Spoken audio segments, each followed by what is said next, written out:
पवित्र असणाऱ्या अधिक मासाच्या निमित्ताने समापन होत असलेल्या अखंड हरिनाम सप्ताह तथा ग्रंथराज ज्ञानेश्वरी पारायण तथा श्रीमद भागवत कथा या अनुषंगाने पार पडलेला अखंड हरिनाम सप्ताह, या अखंड हरिनाम सप्ताहाची आजचा पूर्णाहुतीचा दिवस अर्थात काल्याचं कीर्तन, काल्याच्या कीर्तनाने या उत्सवाची, भक्ती महोत्सवाची या ठिकाणी सांगता होत आहे.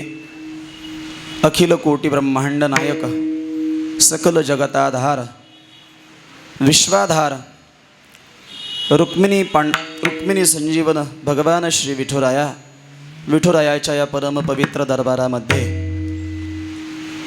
कैवल्य साम्राज्य चक्रवर्ती विश्वमाऊली ज्ञानोबाराया, श्रीमंत श्री जगद्गुरु तुकोबाराया, श्री संत मानकोजी महाराज बोधले, प्रातस्मरणीय श्री संत सद्गुरु रामचंद्रजी महाराज बोधले उर्फ आबा, वैकुंठवासी प्रातस्मरणीय सर्वोत्तमजी महाराज बोधले उर्फ दादा, श्री हरिभक्तीपरायण गुरुवर्य पुंडलिकजी महाराज बोधले, श्री हरिभक्तीपरायण अखिल भारतीय वारकरी मंडळाचे अध्यक्ष गुरुवर्य प्रकाशजी महाराज बोधले, या सर्व परंपरेतील, त्याचबरोबर हरिभक्तीपरायण गुरुवर्य प्रभाकरजी महाराज बोधले अर्थात दादा, श्री हरिभक्तीपरायण वेदांताचार्य जयवंतजी महाराज बोधले, या सर्व परंपरेतील ज्येष्ठ श्रेष्ठांच्या कृपेने तमाम महाराष्ट्रातील सर्व भाविक भक्तांच्या सहकार्याने या ठिकाणी संपन्न होत असलेला हा भक्ती महोत्सव,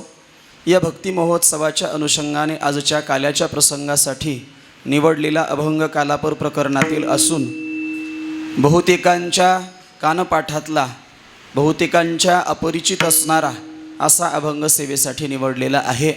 अभंगाचा सरळ भावच मला सांगण्यासाठी फक्त वेळ आहे, कारण आपण कीर्तनाची वेळ 7 ते 9 अशी सांगितली होती आणि 9ला आपल्याला कोणत्याही परिस्थितीमध्ये थांबायचं आहे. 8:45 9लाच आपल्याला थांबायचं, याकरिता की गेल्या 7 दिवसांपासून आपण जो आनंद घेतलेला आहे, सगळे आपण आनंदी आहोत, पण आता निघायचं म्हणलं की माणसं थांबायला तयार नसतात.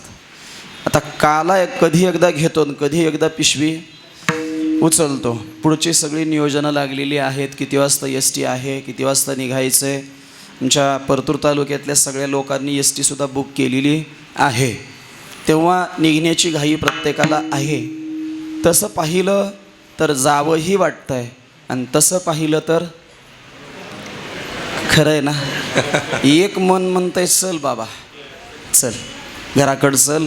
गेली 7 दिवस इथं राहिलो, गावाकडची कामं धामं सगळी ठप्प आहेत, मुलं बाळं लेकरं संसार ह्या सगळ्या गोष्टी एक मन आठवण करून देते आणि दुसरं मन असं म्हणतंय काय गेल्या 8 दिवसात आपण आनंद लुटला नाही, या आनंदाशी जोडा सांगता गोष्टी लागती गोडा. या आनंदाला पारावारच नाही. कधी कुणाचं कुणासोबत तक्रार नाही, कधी कुणाची कुणासोबत भांडण नाही, डोक्याला टेन्शन नाही, चिंता नाही, कुठलाच प्रपंचाचा संसाराचा विचार नाही एक बाजू, आणि दुसरी बाजू सकाळी पहाटे, आज तर काकडा 3लाच सुरू झाला होता, बरोबर आहे ना. ज्या टायमाला काकडा बाकीच्या ठिकाणी सुरू होतो तेव्हा आपला संपला. 5ला काकडा बऱ्याच ठिकाणी 4:30 5ला सुरू होतो, आपला काकडा मात्र आज 3ला सुरू झाला होता आणि 5ला काकडा संपला होता.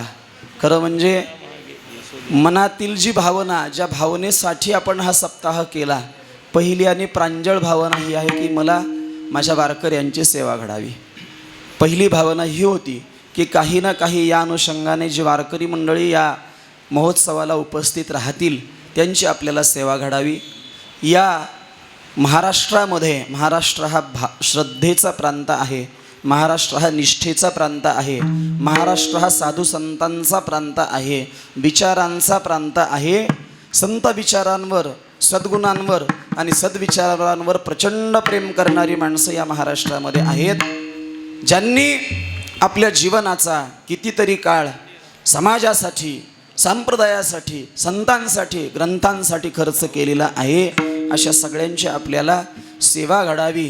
ज्यांच्या मनामध्ये खरोखर देव, ज्यांची श्रद्धा नाही तरी भगवान परमात्मा कुठे आहेत, न काष्ठे विद्यते देवो न पाशाने न मृण्मये भावो हि विद्यते देवो तस्मात् भावो हि कारणम देवा कारणे भाव तस्मात् द्यावे न लगे फारसे वित्त झाली एकचित्त तरी बहुत एवढ्यासाठी नका करू वाता हतगा. फक्त भाव तिथे देव आहे. आणि खरं सांगू आमच्यासारख्या तत्त्वज्ञानाचं पांडित्य प्रदर्शन करणाऱ्या किंबहुना समाजाला शब्दांच्या जंजाळामध्ये अडकवणाऱ्यांपाशी देव आहे की नाही मला माहिती नाही, पण खरा देव जर कुठे आहे तर तुमच्या सगळ्यांच्या जवळ आहे. इथं उपस्थित असलेली प्रत्येक भाविक भक्त मंडळी ज्या भावनेतून आपण परमार्थ करत आहात, काही भाविक भक्तांनी रांगेमध्ये उभं राहून 8-8 तास 10-10 तास उभं राहून इतकंच काय अन्नाचा कणही पोटात न घालता, इतकंच काय प्रवासावरून दमून भागून थकून आल्यानंतरही आम्हाला पहिल्यांदा काय करायचं, देवाचं दर्शन घ्यायचं आहे. पहिलं विठुरायाला भेटायचं आहे, पहिल्यांदा दर्शन घ्यायचं आहे. आपल्या श्रद्धेत, आपल्या निष्ठेत आणि आपल्या खरा भगवान परमात्मा आहे. विठ्ठल विठ्ठल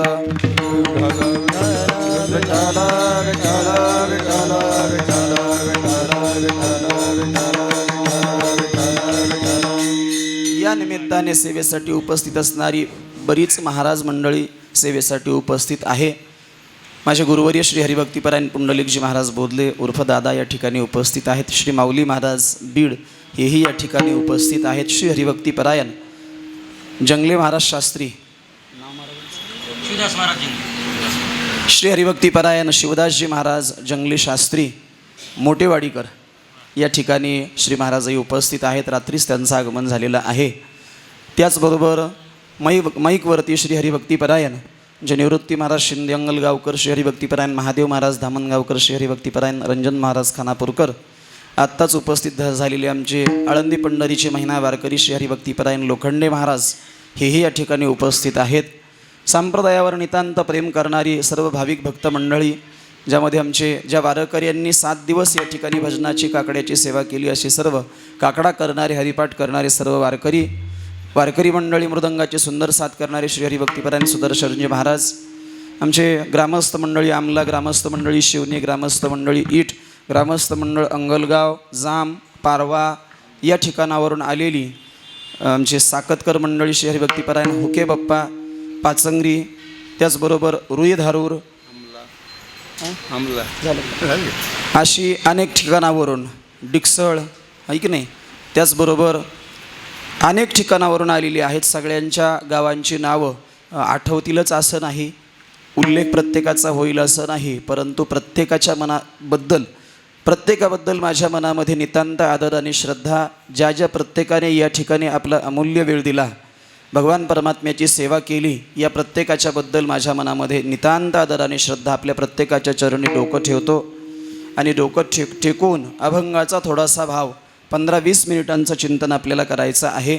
अर्ध्या तासामध्ये ही चिंतन सेवा भगवत चरणारविंदी समर्पित करायची आहे. विठ्ठल विठ्ठल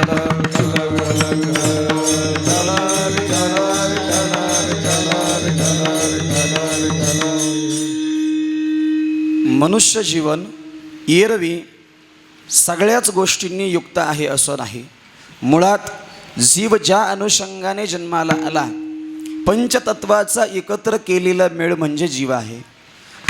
आपण सगळेजण वास्तविक पाहता अगा कर्मी जे उरावे, तै तिहे सुख दुःख रूपे फळावे, तया ते भोगावया यावे देहाई का. आपण देहाला आलो काय कारण? एकच कारण, आपलं कर्म शिल्लक आहे म्हणून. आपलं कर्म शिल्लक आहे म्हणून आपण सगळेजण जन्माला आलो. जन्माला येण्याच्या अनुषंगाने काही प्रकार पडतात. काही स्वइच्छा प्रारब्धाने जन्माला येत असतात, तर काही परेच्छा प्रारब्धाने जन्माला येत असतात. संत महात्मे या भूतलावर अवतीर्ण होत असताना स्वइच्छा प्रारब्धाने ते जन्माला येत असतात. अवतार तुम्हा धराया कारण उद्धराया जन जड जीव. संत महात्मे या भूतलावर अवतीर्ण झाले, आले, आणले, कबळेच आले नाही. संत महात्मे स्वतः येत असतात. आम्ही वैकुंठवासी आलो आलो म्हणतात तुकोबाराय. आलो, आणला गेलो नाही, मी स्वतः आलो. आलो याचे कारणासी बोलिले जे ऋषी साच भावे वर्ताया. जे ऋषी मुनींनी बोललेलं आहे ते बोललेलं या ठिकाणी विश्वामध्ये वर्तवून दाखवण्यासाठी सर्वसामान्य जडजीवांना हा भक्तिपंथ बहु सोपा, पुण्य ना गवे या पापा, येणे जाणे खेपा, येणे एकीची खुंटती. हा भक्तिपंथ किती सोपा आहे.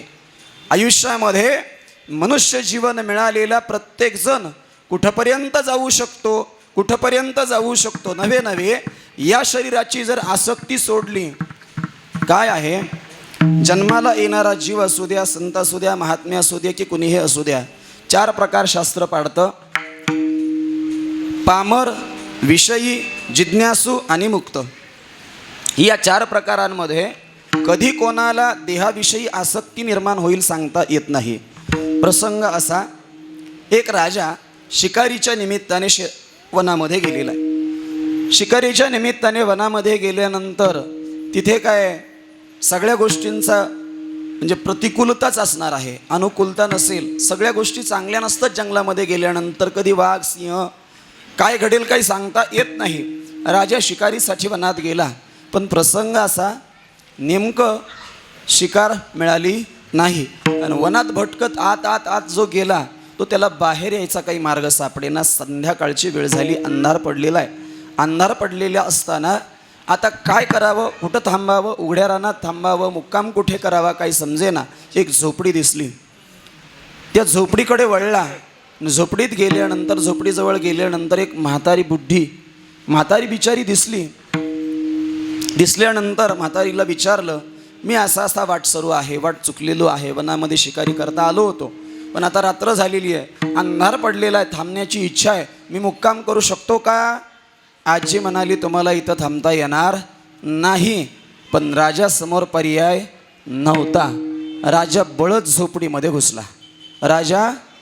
बळे झोपडीमध्ये घुसला. राजा आजीबाईला सांगू लागला, आजी मला इथून हलता येणार नाही, कुठेही जाता येणार नाही, कारण इथे दुसरा कुठलाही निवारा नाही. या रात्रीच्या समयाला मी कुठेही जाऊ शकत नाही. आजी म्हणाली, एक अट आहे, मी झोपडीत घेईन, पण सकाळ झाल्यावर मात्र जावं लागेल. मी झोपडीत घेते मान्य आहे, पण झोपडीत घेतल्यानंतर सकाळ झाल्याबरोबर तुला इथून निघावं लागेल. राजा आत घेतलं. राजाला जे काही आपल्याजवळ खायला होतं ते खायला दिलं. राजा थोडा थांबला आणि त्याला नाकाला दुर्गंध यायला सुरुवात झाली. नाकाला एक घाण वास येऊ लागला. तर तो घाण वास कशाचा आहे काय आहे काही कळायला तयार नाही, पण घाण वास मात्र येत होता. थोड्या वेळ राजाची चुळबुळ झाली. बाहेर कुठं जावं तर पर्यायही नाही. झोपडीतून दुसरीकडे जाण्याची व्यवस्था नाही. अर्धा तास गेला, पण राजाला थांबण्याशिवाय पर्याय नव्हता. कशी तरी झोप लागली, झोपी गेला. सकाळ झाली आणि सकाळ झाल्यानंतर म्हातारीनं राजाला उठवलं. राजासाहेब उठा, चला सकाळ झालेली आहे, तुम्ही आता निघायचं आहे. राजा म्हणला, आजी काहीही कर, पण मला इथून बाहेर काढू नको, मला इथं राहायचंय. आजी म्हणाली, का राहायचंय? इथं राहायचं नाही, आता सकाळ झालेली आहे, सगळा उजेड पडलेला आहे, तू इथून निघून जायचंय, चालतं व्हायचंय. राजा म्हणला, नाही, मला आता इथून जायचं नाही, कारण इथं असलेला जो वास आहे तो मला खूप आवडतो आहे. त्या वासाची मला आदत बनलेली आहे, तो वास सोडून मला आता जाऊ वाटत नाही. आजी म्हणाली, राहता येणार नाही. आजी हाकलून देऊ लागली आणि राजा काही जायला तयार नाही. माझा दृष्टांत संपला. आपण सगळेजण पंचतत्व म्हणा या शरीराला तर प्राप्त झालो, पण शरीराला प्राप्त झालेलो आपण ही दुर्गंधयुक्त असणारी झोपडी आपल्याला मिळाली. वास्तविक पाहता ही झोपडी कोणालाही मिळत नाही. आपण बळच आलो. याचा आध्यात्मिक अर्थ, गूढार्थ लक्षात घ्या. तत्व अनुचिंतन नावाच्या ग्रंथामध्ये ही कथा आलेली आहे. जुन्या जाणत्या कीर्तनकारांना ही कथा माहिती आहे. आपल्याला ही झोपडी मिळाली. ही झोपडी तशी काही काळापुरतीच दिलेली आहे. ही झोपडी आपल्यासोबत कायम राहणार नाही. ही झोपडी काही काळापुरती दिलेली आहे, पण काही काळापुरती दिलेली झोपडी जाण्याची वेळ आली तरी जावं वाटत नाही. सगळी लाकडं पुढं गेली तरी याच्यातला मोह सुटत नाही. म्हणतो ना देवाला, थोडंसं मरण पुढं गेलं तर बरं होईल, मला नेऊ नका, मला मारू नका, अगामर हा बोलू न साहती. हे जीवाचं आहे. जीव या पृथ्वी तलावर आलेला जीव शरीर भोगतो आहे. माझा परमात्मा सुद्धा या शरीराला आला, माझा कृष्ण कन्हैया सुद्धा या शरीराला आला. त्यानं हे शरीर 5 तत्वाचं असलेलं शरीर धारण केलं. पण धारण केलेल्या कृष्ण कन्हैयाने हे शरीर कशा करता धारण केलं? या शरीर धारण करण्याच्या पाठीमागे काय कारण? ज्या गोकुळामध्ये, ज्या वृंदावनाच्या भूमीमध्ये माझा कृष्ण कन्हैया जन्माला आला, त्या कृष्ण कन्हैयाला जन्माला येण्याच्या नंतर ज्या गवळणी वास्तविक पाहता परमात्म्याच्या जवळही जाण्याला तशा बघितल्या तर यातीने, जातीने किंवा जे काही त्रिकाल संध्या आहे या संध्येने ज्ञान, कर्म, वैराग्य, अनुष्ठान या सगळ्या गोष्टीचा विचार केला, शास्त्राचा निकष लावला तर कुठेही निकषावर बसत नाहीत. पण त्या गवळणीमध्ये माझा कृष्ण कन्हैया खेळतो आहे. नुसता खेळत नाही तर त्या गवळणी माझ्या कृष्ण कन्हैयाला दोऱ्याने बांधतात, दोरीने बांधतात. हेच महाराज अभंगाच्या पहिल्या चरणी. गवळणी बांधिती धारणासी गळा, खेळी त्या गोपाळा माझी ब्रह्म. अंडरलाईन करण्याची ओळ आहे, खेळी त्या गोपाळा माझी ब्रह्म. कोण खेळतं?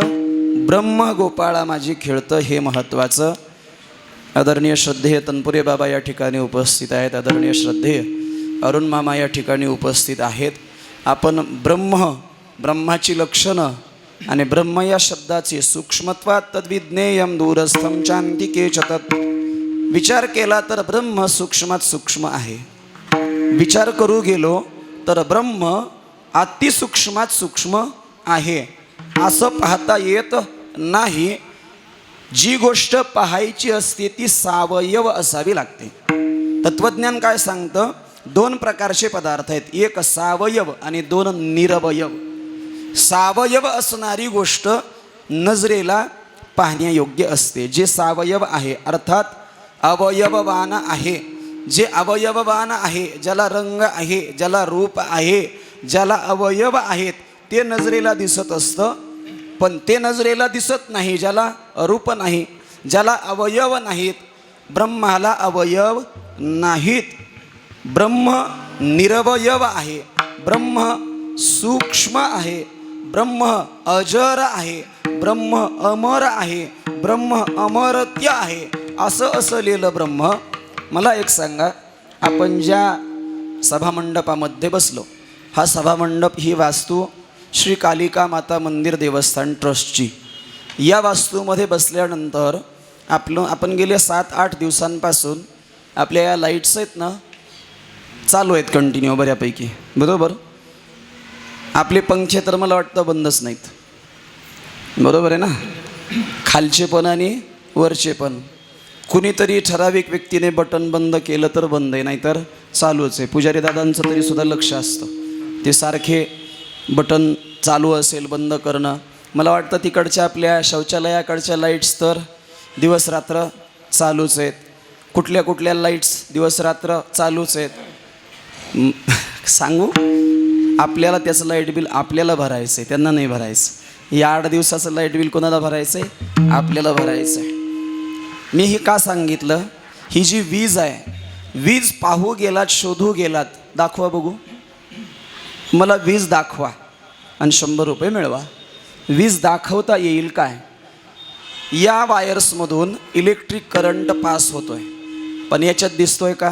याच्यात दिसत नाही. पण आहे हे खरं आहे की खोटं आहे? आहे ही खरं आहे की खोटं आहे? खरं आहे. कशावरून खरं आहे? हा फॅन फिरतो याच्यावरून त्याच्यात वीज आहे हे सिद्ध आहे. हा प्रकाश पडलेला आहे याच्यावरून त्याच्यात करंट आहे हे सिद्ध आहे. हा माईक चालू आहे याच्यावरून याच्यात इलेक्ट्रिक आहे हे सिद्ध आहे. अर्थात वीज जाणवत नाही, वीज दिसत नाही. अगदी तसं ब्रह्म दिसत नाही. न दिसत असलेलं ब्रह्म खेळे त्या गोपाळा माझी ब्रह्म. ब्रह्म अवताराला आलं, काय कारण? ब्रह्माला अवताराला येण्याचं काय कारण? त्याचे अनेक कारणं आहेत. 7 दिवस आपण श्रीमद भागवत ऐकलेलं आहे. आपल्याला 10 ते 15 मिनिटांचा वेळ आहे. 15 मिनिटांच्या वेळेमध्ये हे सगळं चिंतन मांडून आपल्याला कीर्तनाची समाप्ती आणि काल्याचा प्रसाद आपल्याला सेवन करायचा आहे. ब्रह्म जन्माला आलं. ब्रह्माने सावयव असणारं शरीर धारण केलं. का बरं? माझ्या गोकुळात असलेल्या सगळ्या गवळणींचं ब्रह्मावर असलेलं प्रेम. एवढंच काय, मा यशोदा जिच्यासाठी कन्हैया गोकुळामध्ये आला, आईचं प्रेम मिळायला माणसाच्या जीवनामध्ये भाग्य असावं लागतं. ब्रह्माला सुद्धा आईचं प्रेम मिळण्याकरिता कुठं यावं लागलं?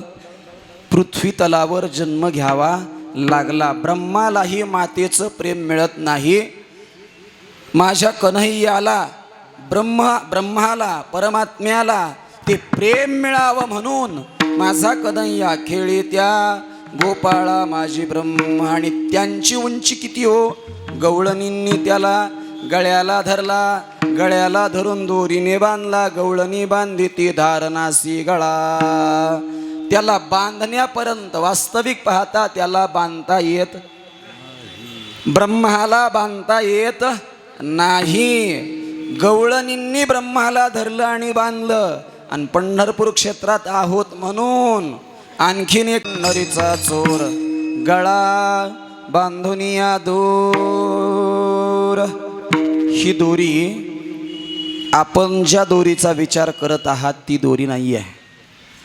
ही दोरी प्रेमाची आहे, ही दोरी भक्तीची आहे, ही दोरी वात्सल्याची आहे, ही दोरी पुण्याईची आहे. कृष्ण कन्हैया गोकुळामध्ये गवळणींच्या हातून स्वतःला बांधून घेतो. लहान असताना त्याला दोरीनेही गवळणींनी बांधला. तो दोरीने का बांधला गेला?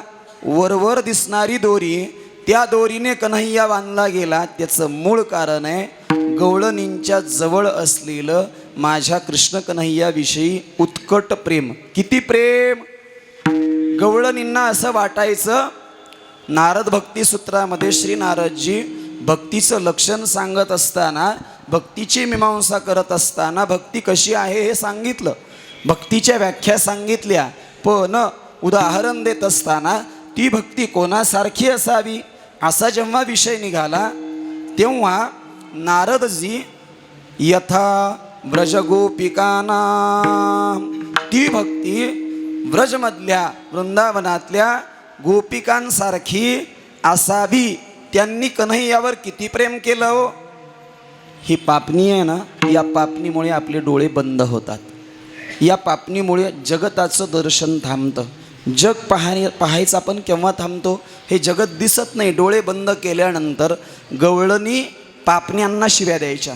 गवळणी म्हणायच्या, अगं पापण्यांनो, तुमच्यामुळे आमचे डोळे बंद होतात आणि या बंद डोळ्यांमुळे आम्हाला कन्हैयाचं दर्शन घडत नाही. पापण्यांना म्हणजे पलभराचा वेळही ज्यांना कन्हैयाच्या दर्शनाशिवाय जात नाही, इतकंच काय, घरातली सगळी कामं असतानाही सासूबाईनं कितीतरी पाणी आणायला लावावं तेव्हा कुठं नळ होते. टॉयलेटमध्ये पाण्याचं कनेक्शन, बाथरूममध्ये पाण्याचं कनेक्शन, घरामध्ये पाण्याचं कनेक्शन, एवढंच काय, किचनमध्ये पाण्याचं कनेक्शन. आता बाहेर पडायची गरजच राहिली नाही. राहिली का हो? पाणी आणायची गरज पडत नाही. कारण का? नळाला पाणी आलं. नळाला पाणी आल्यामुळे बरोबर आहे त्रास होता, पाणी आणायचं कमी झालं. तेव्हा तर जमनाजी कुठं, यमुना मैया कुठं, घर कुठं, घर दूर, यमुनाजी दूर. पण तरीसुद्धा पाणी भरून ठेवलेलं असताना सासूने कितीही पाणी आणायला लावलं तरी तेवढं पाणी आणलेलं असायचं.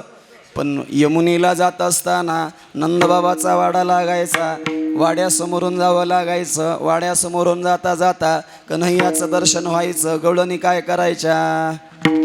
मिस पाणी याचे गोविंदाची चट, चाले झड झडा उसंतुनी बाट.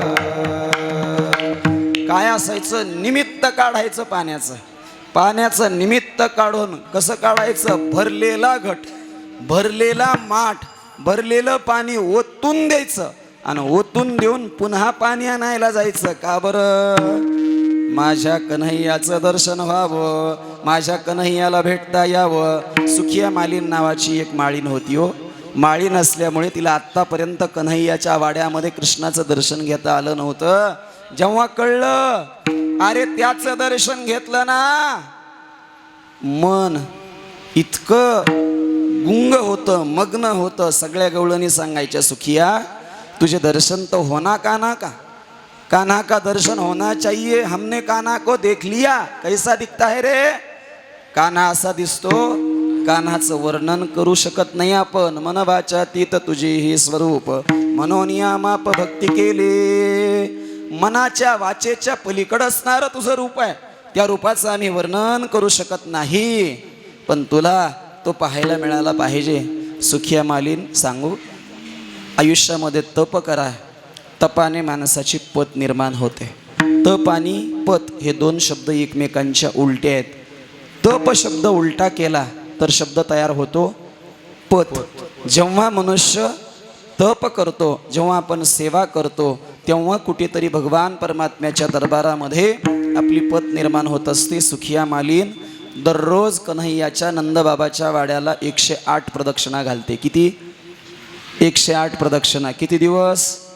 1 वर्ष नाही, 2 वर्ष नाही, 3 वर्ष सुखिया मालींनी या नंदबाबाच्या वाड्याला प्रदक्षिणा घातल्या. किती? दररोज 108 प्रदक्षिणा घातल्याने एके दिवशी 3 वर्षानंतर फुलांची टोपली बाहेर येऊन घेऊन 108व्या प्रदक्षिणेला जात असताना कन्हैया बाहेर आला. आणि बाहेर आल्याबरोबर जेव्हा तिनं कन्हैयाला पाहिलं, बॅटऱ्या सगळ्यांच्या डिस्चार्ज झाल्यात माझ्यासहित. आवाज बसले. सगळ्यांच्या बॅटऱ्या चार्जिंग उतरले, आवाज घसरलेत. घसरतील नाही तर काय है की नाही. रोज असं मस्त चमचमीत खाल्लंय, काय त्याला शब्दच नाहीत, त्या बोलण्याला पारावारच नाही. दुपारी राजाराणी दुपारी खावी तर संध्याकाळी जिलेबी हजरच आहे, रात्री जिलेबी खावी तर दुपारी बेसन चक्की हजरच आहे, सकाळी मटकी खावी तर पुन्हा दुपारी अजून बालुशाही हजरच आहे. असे पदार्थ घेतले काय आहे, अशी 7-8 दिवस घरी बी आपली चंगळ होत नाही.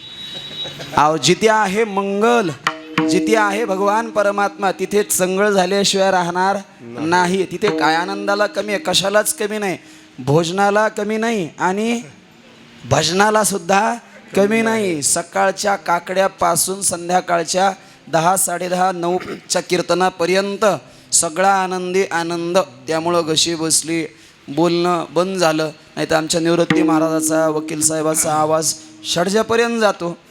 ह्यांचं बी बॅटरी डिस्चार्ज झाली, ते बी आपलं मृदंग वाजवणं आणि बडवणं. आज ते वाजविना बी गेलेत आणि बडविना बी गेलेत. आज वाजवू बी वाटना आणि बडवू बी वाटना. का? अजून बॅटरीचं काय झालं नाही, चार्जिंग झालं नाही. आता हे 2 दिवस जेव्हा स्वस्थ पडेल तेव्हा कुठं चार्ज होईल. पण एक सांगू, 8 दिवसामध्ये बऱ्याच लोकांची एवढी पाहिजे तशी झोप झाली. खरं आहे ना, 8 दिवस पाहिजे तशी झोप झाली नाही. ज्ञानोबारायांच्या सोहळ्यामध्ये पाहिजे तशी झोप होत नाही. मग का झोपायला यायचंय का इथं? खरं आहे ना, झोपच घ्यायची तर मग घर आहे ना.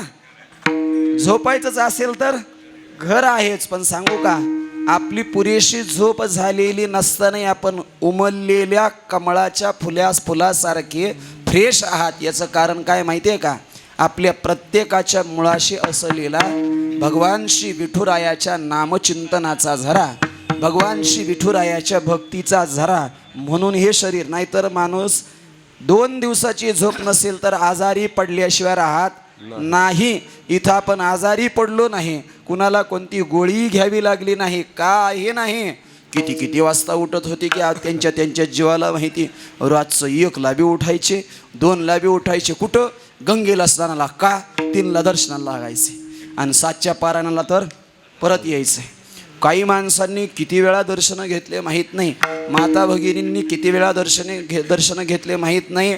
अधिक महिना आहे, एक तर गर्दी अधिक झालेली आहे, गर्दी अधिकच झालेली आहे. 7, 8, 9, 10 तासाशिवाय दर्शन नाही. तरी सुद्धा खरं सांगा बरं, 7 वेळा दर्शन घेतलेलं कोण आहे? 7 वेळा दर्शन घेतलं महाराज आम्ही. 7 वेळा नाही, 6 वेळा. देवाचं 6 वेळा दर्शन घेतलं. वा, टाळ्या वाजवा यांच्यासाठी. 6 वेळा दर्शन घेतलं. 5 वेळा, जरा हात वर करा ना. 5 वेळा दर्शन घेतलं. काय कौतुक आहे यांचं बघा ना. 5 वेळा दर्शन घेतलं. 4 वेळा दर्शन घेतलं. मुखदर्शन. 4 वेळा पायाचं दर्शन, मग मुखदर्शनाकडे येऊ. 4 वेळा दर्शन घेतलं महाराज आम्ही. 4 वेळा. कोण कोण आहे? जरा नुसतं असं करा ना, आम्हाला कळलं तरी की बाबा 4 वेळा दर्शन घेतलं. किती वाजता उठले असतील, किती वाजता स्नान केलं असेल, किती वेळ बारीत वेळ गेला असेल. 3 वेळा दर्शन घेतलं. 3 वेळा. भरपूर लोक आहेत 3-4 वेळा दर्शन घेतलेले. 3-4 वेळा आम्ही दर्शन घेतलं महाराज. 2 वेळा दर्शन घेतलं नाही कोणी? हां आहेत. 2 वेळा दर्शन घेतलेलं. आणि एकदा सगळेच आहेत ना, सगळ्यांनीच परमात्म्याचं एकदा दर्शन घेतलं. पुन्हा सांगू, मुखदर्शन तर काय सगळ्यांनीच घेतलंय. काही लोकांनी दररोज मुखदर्शन घेतलंय. मुखदर्शन दररोज घेतलेलं आहे. आपल्या श्रद्धेचा, भावनेचा जरा जिवंत आहे. या श्रद्धेमुळं आपण 7 दिवस उत्साहात राहू शकलो. भगवान परमात्मा ज्या गवळणींच्या प्रेमामुळे आला, मला वाटतं त्याच प्रेमामुळे माझाच कन्हैया विठुरायाच्या रूपाने नटलेला आहे. तोच कन्हैया इथेही उभा आहे. का उभा आहे? पंढरी नगरी ही प्रेम नगरी आहे. जसं गोकुळ प्रेम नगरी आहे, तसं पंढरपूर सुद्धा प्रेम नगरी आहे. बाल भागवत प्रेममूर्ती नामदेवराय आणि प्रेममूर्ती पुंडलिकराय यांच्यामुळे भगवान परमात्मा आहे. आणि तुम्हा आम्हासारखे प्रेम देणारे भक्त असल्यामुळे भगवान परमात्मा आहे. त्या परमात्म्याचं पोट तसं पाहिलं तर कशानंच भरत नाही. आणि त्या परमात्म्याला काहीही खाल्लं तरी पूर्णी येत नाही. दुसरा तत्वज्ञानाचा विचार, त्याला मुळात भूकच लागत नाही. त्याला मुळात भूक लागत नाही. भूक लागणारे आपण. जीवाला भूक लागते, शिवाला भूक लागत नाही. ब्रह्माला भूक नसते, पण ब्रह्माला भूक लागली आणि भूक लागलेलं ब्रह्म कुणाजवळ भोजन मागतं? त्याला भूक न लागणारा परमात्मा पण धावोनिया मागे यशोदे भोजन, हिंडे रानो रान गाई मागी. त्याला भूक लागली ना, तो यशोदे मला भोजन मागायचा. आई मला भूक लागली, मला तू जेवायला दे.